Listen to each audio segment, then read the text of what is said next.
In the shadowed corridors of 15th-century power, where thrones rose and fell on whispers of betrayal, one queen would defy the odds and reshape the world. Picture a young princess, isolated yet resolute, standing against noble plots and fractured kingdoms. This is the story of Isabella of Castile, a woman whose unyielding vision turned division into unity, betrayal into justice, and ambition into the spark of a new era. From civil war to the conquest of Granada and the fateful sponsorship of a dreamer named Columbus, her journey is filled with heart-pounding tension, shocking twists, and profound lessons that still echo today. Stay with us as we uncover how one queen's courage changed history forever. Born in 1451 in the modest town of Madrigal de los Altos Torres in the heart of Castile, Isabella entered a Spain deeply torn by instability and ancient rivalries. Her father, King John II of Castile, had passed away when she was just 3 years old, leaving the throne to her half-brother, Henry IV. The Kingdom of Castile was a land of restless nobles, shifting alliances, and constant power struggles. Vast plains stretched under the relentless sun, dotted with castles where lords plotted in secret chambers. Meanwhile, across the Iberian Peninsula, the centuries-long Reconquista continued, the Christian kingdom's determined effort to reclaim their lands from Muslim rule. Only the Emirate of Granada remained as the final, formidable stronghold, a wealthy and cultured realm nestled in the rugged Sierra Nevada mountains. Isabella's early years were spent in relative seclusion with her mother in the town of Arevalo, where she received a pious education that instilled in her a deep sense of faith, duty, and destiny. Even as a child, she displayed a quiet strength and intelligence that set her apart, qualities that would one day guide her through the most treacherous political storms. As Isabella grew into her teenage years, the royal court drew her into its dangerous web of intrigue. King Henry IV's rule was marked by weakness and favoritism, fueling discontent among the powerful magnates. Questions swirled publicly about the legitimacy of his daughter, Joanna, whose parentage was hotly disputed by many. Factions formed, with some nobles supporting the king's line and others seeking a stronger, more stable successor. Isabella's younger brother, Alfonso, became a focal point for the opposition, but his sudden and untimely death in 1468 left a void that the rebels quickly filled by turning to Isabella herself. She faced an impossible choice: join the rebellion openly or remain loyal to her half-brother. Demonstrating remarkable wisdom beyond her years, Isabella navigated these treacherous waters with patience and careful diplomacy. Through the Accord of Torres de Gasando in 1468, Henry formally recognized her as his heir presumptive. It was a fragile peace, however, one that masked deeper tensions and the ever-present threat of betrayal from those who would manipulate the succession for their own gain. Isabella's steadfast faith and moral compass helped her endure these early tests, teaching her that true leadership required not just courage, but also strategic foresight. Yet the greatest betrayal was yet to come. When King Henry IV died suddenly in December 1474, Isabella wasted no time in proclaiming herself Queen of Castile in the city of Segovia. This decisive act ignited the War of Castilian Succession, a conflict that would test her resolve to its absolute limits. Her niece Joanna, backed by influential figures including the powerful Archbishop of Toledo and the ambitious King Afonso V of Portugal, emerged as a rival claimant. What followed was a brutal struggle for the soul of Castile. Armies mobilized across the countryside, alliances fractured along family and regional lines, and the kingdom teetered on the brink of total chaos.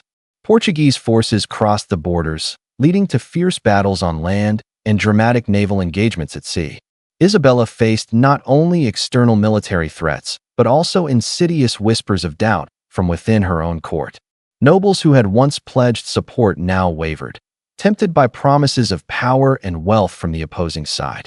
The rising tension was almost unbearable. Supply lines stretched thin, soldiers grew weary from prolonged campaigns, and the very future of the realm seemed to hang by a thread. In these dark moments, Isabella's character shone brightly.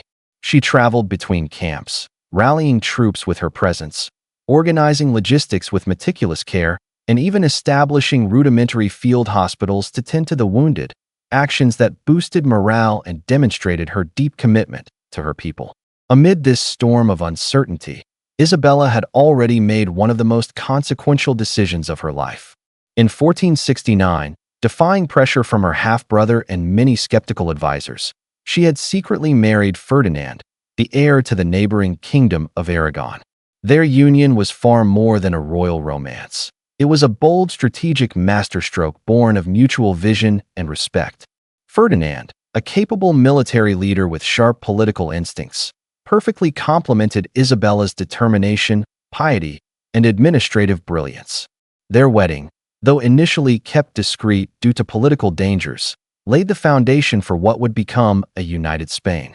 Together, they earned the title of the Catholic monarchs from the Pope, symbolizing their shared dedication to strengthening their realms under one faith and purpose.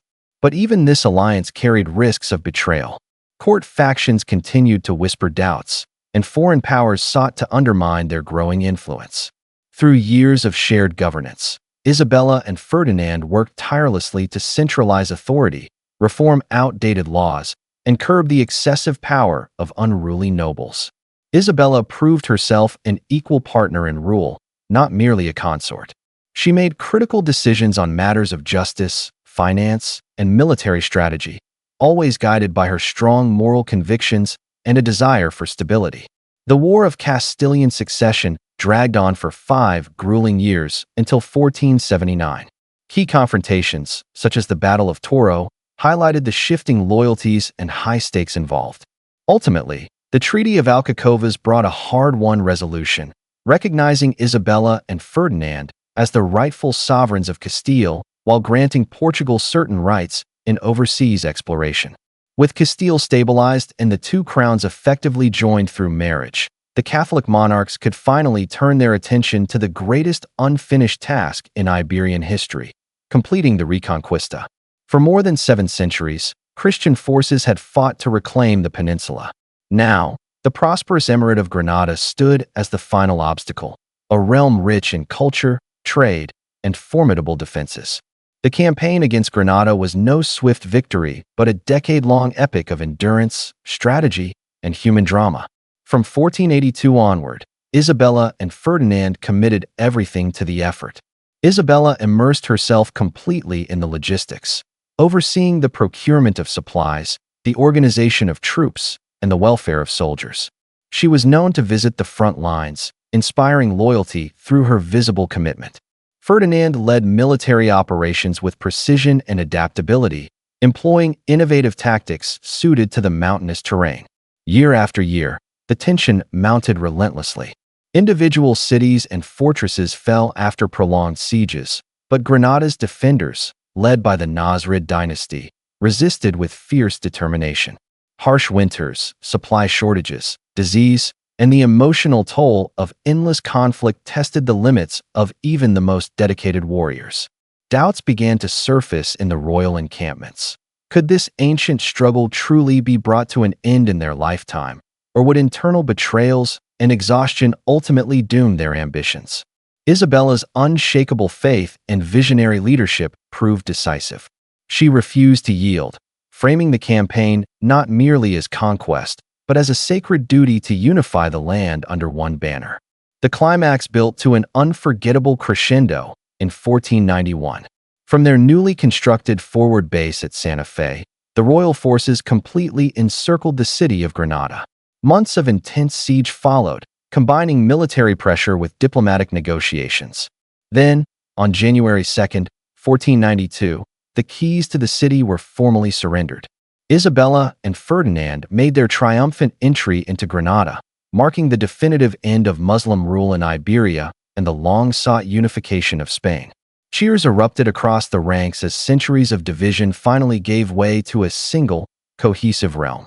This was the dramatic payoff after years of rising tension, sacrifice, and strategic brilliance, a moment of profound justice and achievement. Yet even in this hour of victory, the monarchs faced weighty choices.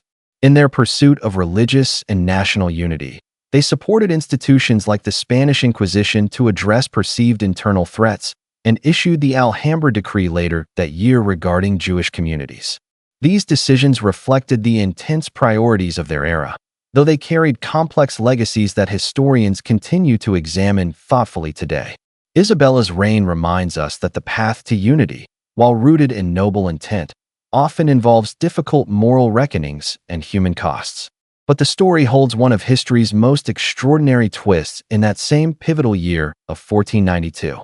A persistent Genoese navigator named Christopher Columbus approached the Queen with an audacious proposal to sail westward across the unknown Atlantic in search of a new route to the riches of the East. Many learned advisors dismissed him as a misguided dreamer whose calculations were flawed. Yet Isabella, still flush with the triumph of Granada and ever the strategic thinker, saw a glimmer of possibility where others saw only risk. After careful deliberation and consultation, she provided the crucial backing he needed. On August 3, 1492, Columbus set sail under the Spanish flag with 3 small ships. What he encountered was not the expected shores of Asia, but an entirely new world, vast lands unknown to Europe at the time. This discovery would forever link Queen Isabella's name to the dawn of the Age of Exploration, the expansion of the Spanish Empire, and transformative global changes that reshaped continents, cultures, and economies. For audiences across the United States and the United Kingdom, this moment carries special resonance as the bridge connecting old-world determination with the very foundations of the Americas.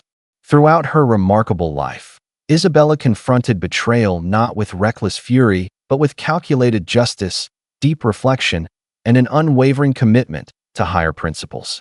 From the court intrigues that sought to deny her the throne, to the fragile loyalties tested during wartime, to the broader challenges of forging national cohesion, she embodied the painful yet vital lessons of power, that betrayal thrives in environments of division, while lasting unity demands vigilance, faith, sacrifice, and ethical governance.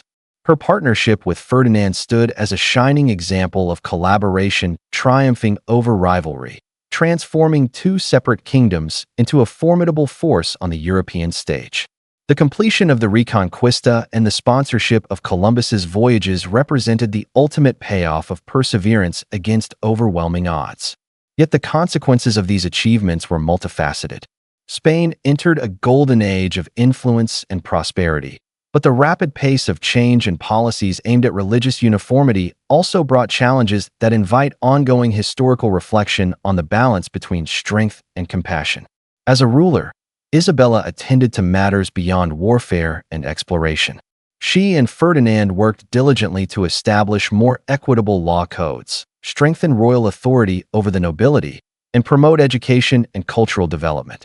Her role as a devoted mother added layers of personal depth to her public legacy. She raised 5 children who would go on to influence the dynasties of Europe, though she also endured the heartbreak of personal losses and family tragedies that tested her resilience. By the time of her death in 1504 at the age of 53, Isabella had risen from a precarious princess in a divided land to become one of history's most formidable architects of unity and progress. Her story is one of extraordinary transformation, marked by high-stakes decisions, moments of profound tension, and ultimately rewarding payoffs that redefined the world. Reflecting on Queen Isabella of Castile's extraordinary journey, we find a tale rich with dramatic twists, moral dilemmas, and enduring relevance for our own time. In a modern world still grappling with divisions, shifting loyalties, and ambitious pursuits, her life urges us to consider the true costs of power, the strength found in principled partnerships, and the importance of building unity rather than succumbing to fragmentation. She teaches that while betrayal can wound deeply, it is how we respond, with wisdom, justice, and forward vision, that defines our legacy. Isabella's triumphs, alongside the thoughtful examination of her era's shadows, encourage us to ask ourselves, what kind of legacies are we forging when faced with adversity? How do we navigate complex choices without losing our core humanity? Her story, with its addictive arc of setup, rising tension, and triumphant payoff, continues to captivate hearts and minds across generations, offering both inspiration and cautionary wisdom. Thank you for joining this immersive journey through history on History Page. If this tale of betrayal, resilience, justice, and world-changing transformation gripped you from the very first moment and kept you hooked until the end. Hit that like button, subscribe to the channel, and turn on notifications so you never miss our next gripping historical narrative. What other stories of powerful queens, epic betrayals, or moments of profound historical reckoning would you like to explore next? Share your thoughts and suggestions in the comments below. We read every one. Until next time, carry the timeless lessons of the past with you as we continue to navigate the uncertainties of tomorrow. This has been History Page, where every story echoes through time.